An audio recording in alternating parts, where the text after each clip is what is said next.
morning, grandchildren. Grandma Nancy here. Today I'm going to read The Cat at Night. Now I know that the little granddaughters were at my house a few days ago, and I read this to them and they liked it, so I would like to read it again in case you want to see it again. I want to say hi to all my little grandchildren, Dorothy, Savannah, Ellie, Lily, and Abby, and all my big grandchildren, Anastasia, Lizzie, and Zachary. And hello to any grandchildren that I don't know that are listening to my story. The Cat at Night.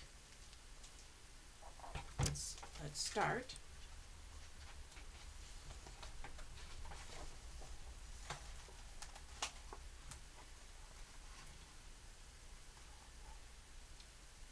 When the farmer goes to bed, he winds the clock and he puts the cat out.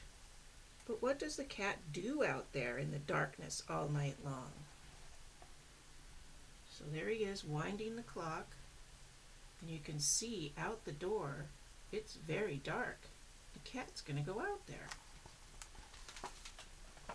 See what happens. Does he curl up in a chair on the porch and sleep all night? There he is. There's a chair on the porch and the cat. There's birds up here in the birdhouse. You can see the stars and the moon. Boy, it's dark out.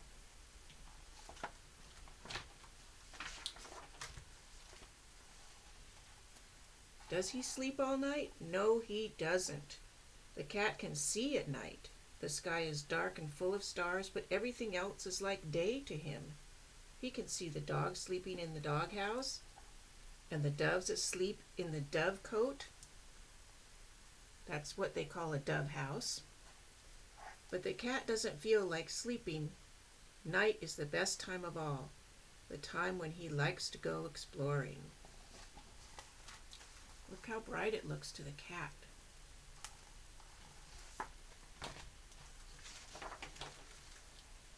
He goes walking softly through the blackness, and we can't see what is there, but the cat can see as clear as day.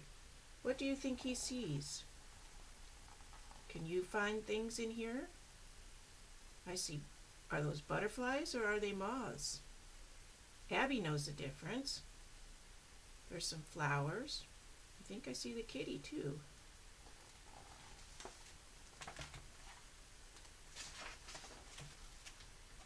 He sees the flowers with all their different shapes, and he sees the big soft-winged moths that fly in the night, like the butterflies that fly in the daytime. Here's how he sees it.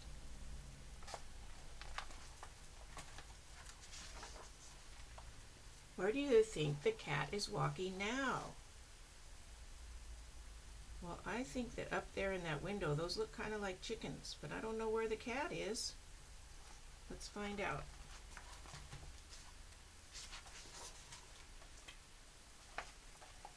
He is walking through the hen house where all the hens are sleeping.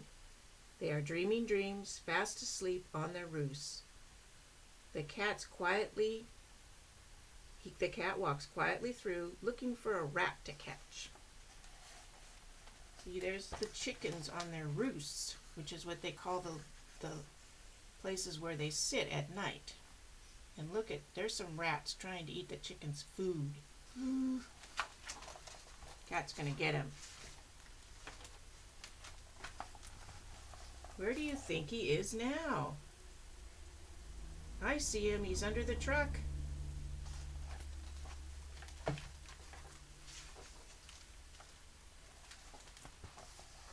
He is down behind the barn where the big farm truck and the tractor are parked.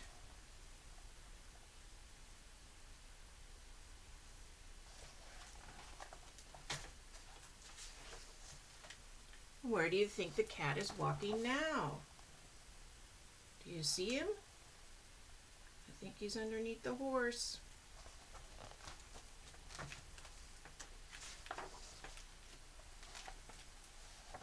He is walking through the fields where the cows are sleeping under the apple trees. He is walking underneath the big white horse, who is fast asleep standing up. That is the way the horses usually sleep. Isn't that unusual to sleep standing up? I wonder if we could do that.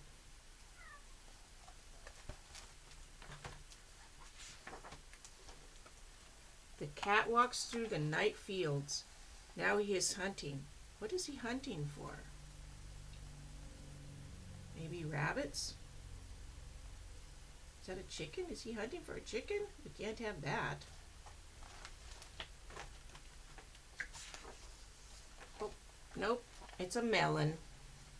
He is hunting for rabbits in the vegetable garden. They're trying to get away.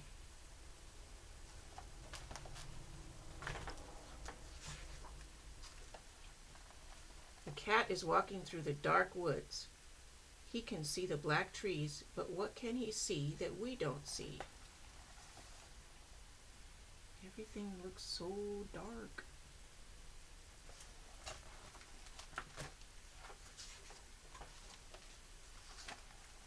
He can see all the animals that live in the woods.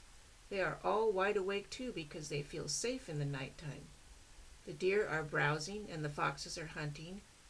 There are owls in the trees, and a family of skunks is out for a walk. See the owls and the skunks and the foxes and the deer.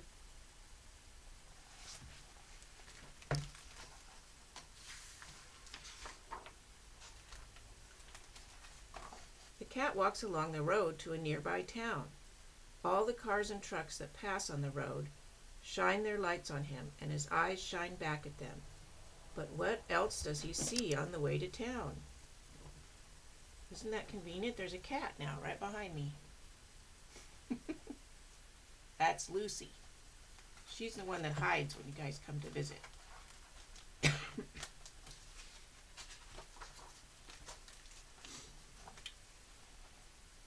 He can see the road without lights. He can see it just as it looks in the daytime.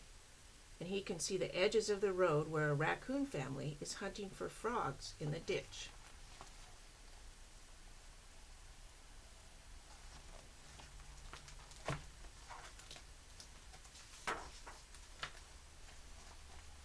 And when he reaches the town, what does he find? What do you suppose is up there? It's pretty dark.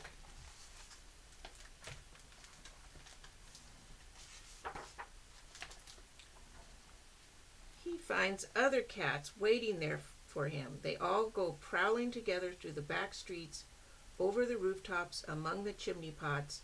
Sometimes they fight with each other, and sometimes they sing cat songs together. Mournful, sweet, wailing songs, the kind that only cats like. How many cats do you see in this picture? Can you count them? If you said 5, you were right.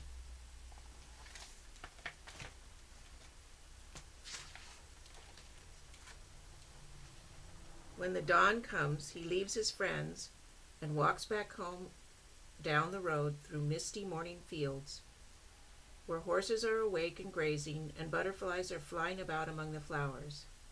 He walks slowly back to the white farmhouse, for he is tired after his long night.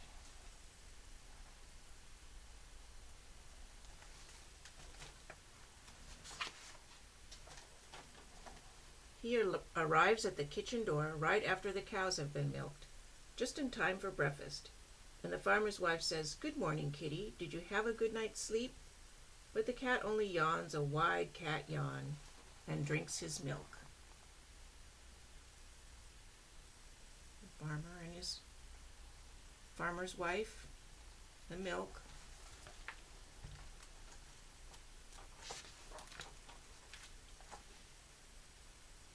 Then he curls up in the big armchair by the stove and falls sound asleep, purring to himself. And the farmer says, "What a lazy cat. He sleeps all night and he sleeps all day too." But the cat doesn't hear him. He is dreaming about all his adventures in the long, wonderful, dark night. Over here it says, "For Goliath, cat extraordinary." So that must be the name of the cat that person who wrote the story owns. That's the end of the story. The Cat at Night. There's Lucy. Whoop, let's put her over here where you can see her. See you next time, kids. Bye.